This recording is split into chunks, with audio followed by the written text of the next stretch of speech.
architect school down here.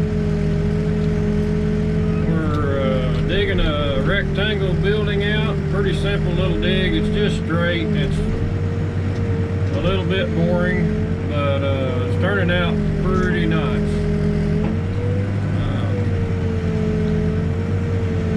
Might have had just a little bit of a kink up there at the beginning of the ditch. I don't know if you can see it on the camera, but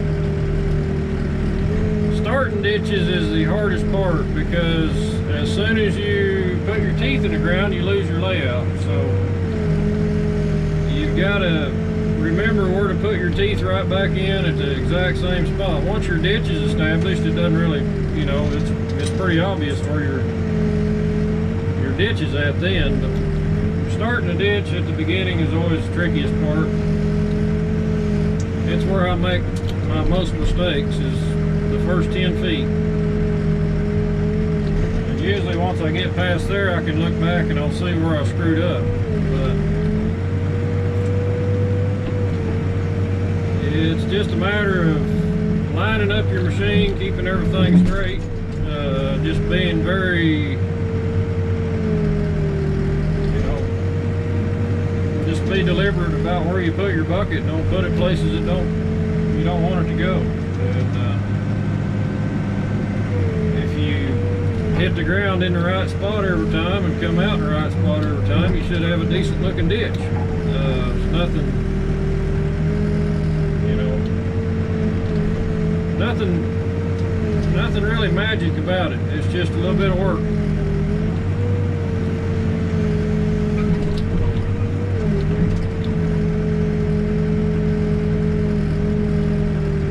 People don't get to experience footings quite as much as I have on, I mean, the first job I ever did was a footing job, and I didn't have a clue how to dig a footing other than I'd watch my dad dig a few.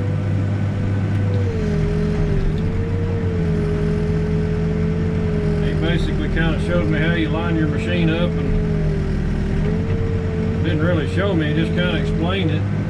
Kind of made sense, but from there on out, it's just been a matter of practice.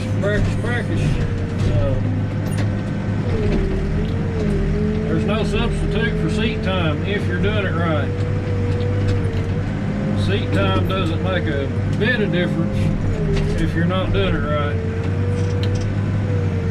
I hear people say, yeah, you just need seat time. No, you need the right kind of seat time. You need to know what you're doing.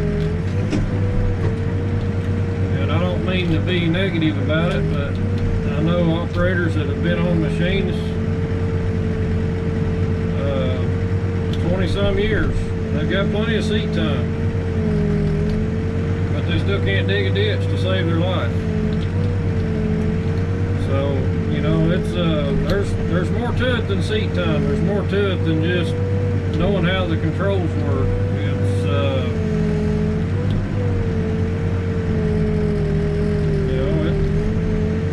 It's not complicated. And one reason I think most people fail at it is they lose patience. They don't have the patience to try to line the machine up. They might be an inch off and they just go with it. Well, if you're an inch off, your finished work's gonna show it. Even if you're a half inch off, the straighter you get, the human eye can see a straight line, and it is appealing to the human eye. I don't, you know, it just looks nice. But when you're digging footings, sometimes you got curved ones, sometimes you got straight ones, sometimes you got boxes, but your machine should dig a straight line from the point you put the bucket in the ground to the point where you pull it out, if you didn't pull the lever sideways on your swing, or if your machine's not pulling to one side because you got a bad tooth on one side, or your buckets, your teeth are just wore out, or you're hitting rocks.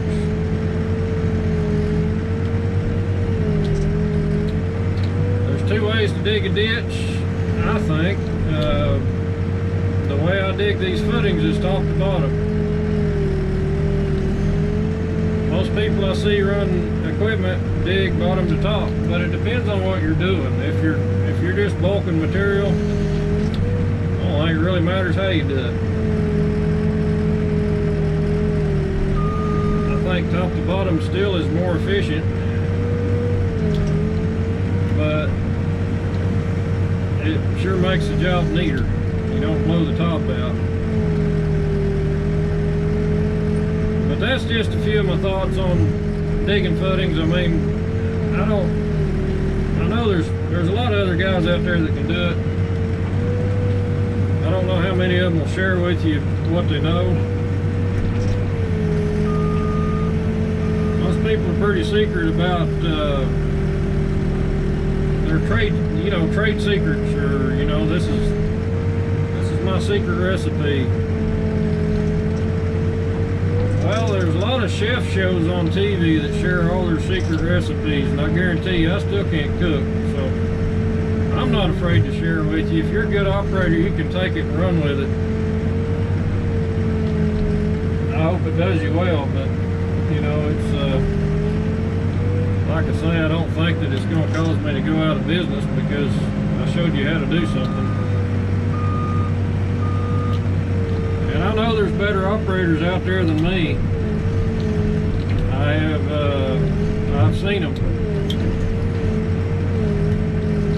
But, there's some out there pretty darn good. But they didn't get there being lazy, I'll guarantee you that.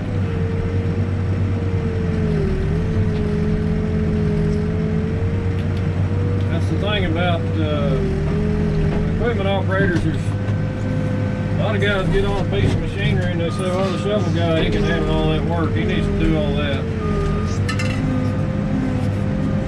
They do sloppy work and they make everybody else take up for them or make up for them, and that ain't really the way to do it.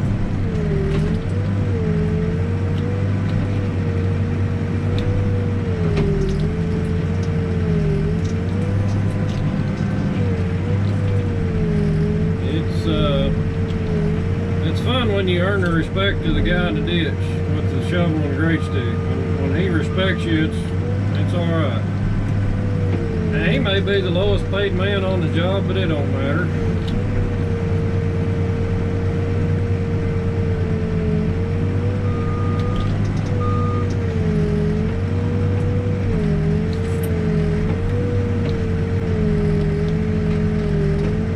Anyway, just some ramblings I've got today. Wanted to share with you this beautiful red dirt. This stuff is sweet. I mean, I hear people say anybody can dig a ditch in that kind of dirt. Anybody can make it look good in that kind of dirt. Well, it sure helps. I'm not gonna lie.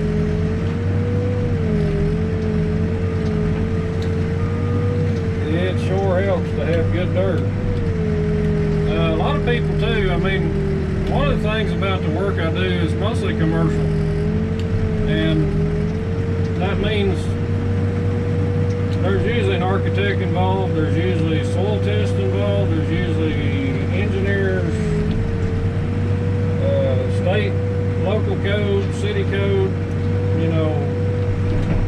These jobs don't just happen. They don't just level out a pile of dirt and say, here's a pad. These pads are built to spec, and that makes for a better pad to work on. So, I've done a lot of house footings in some really sketchy dirt. Dirt that just didn't look like it fit to hold the house up.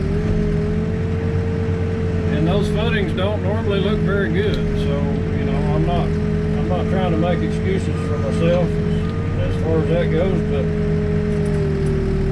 it's pretty tough to make bad dirt look good. It doesn't matter who you are or where you're at. But you can make this dirt look bad.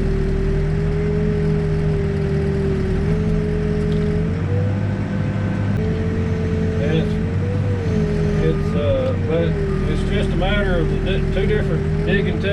I'm digging from top to bottom. These guys are digging from bottom to top. And they're getting their job done. I'm not talking about the guy to my right. He's back in front of me, but I'll get a picture of his ditch and put it up here just to kind of show you what the two different, same dirt, two different methods. And I don't think it matters what kind of machine. I'm not saying a backhoe's better. That's not the argument. There's guys that dig footings with excavators all the time. They do a great job. There's nothing wrong with the Mini X. I find it easier to dig with a backhoe, but that's what I've said on most of my life. So, but we had a pretty good live stream the other night, Saturday night, I guess it was. And had a lot of input, and it was really fun. I had a good time talking to my subscribers and the guys that joined us, and had a good discussion about all kinds of stuff, digging and backhoes and excavators, dyno-hoes, whatever else. But I wanted to thank you guys for that. It was a pretty fun evening. This is Tuesday after that night, so you know, this a couple days later. So the backhoe's working. I had the backhoe still in pieces Saturday night, but got it put together Sunday afternoon, and went to work yesterday at the airport, and now like I say, I'm down here in this beautiful red dirt. And I just had to share this with you.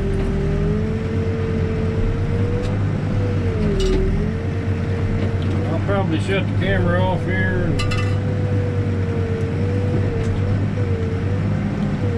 You can almost see a little red over there to the left. Just a few digging tips for you, I guess. I've had some guys say that I help them out. I don't know if my advice is good, but I appreciate the ones that are watching. I'll do anything I can to help you. Like I say, I don't have any secrets I hold just for myself.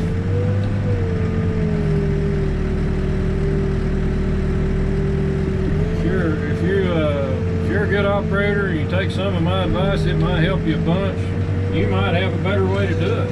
And if you do, let me know. I mean, if you got a way that works for you, if you got some tips or help, pointers, I'd like to see it or hear it. I don't think a person can ever know everything. We can know a lot, but we're never going to know everything.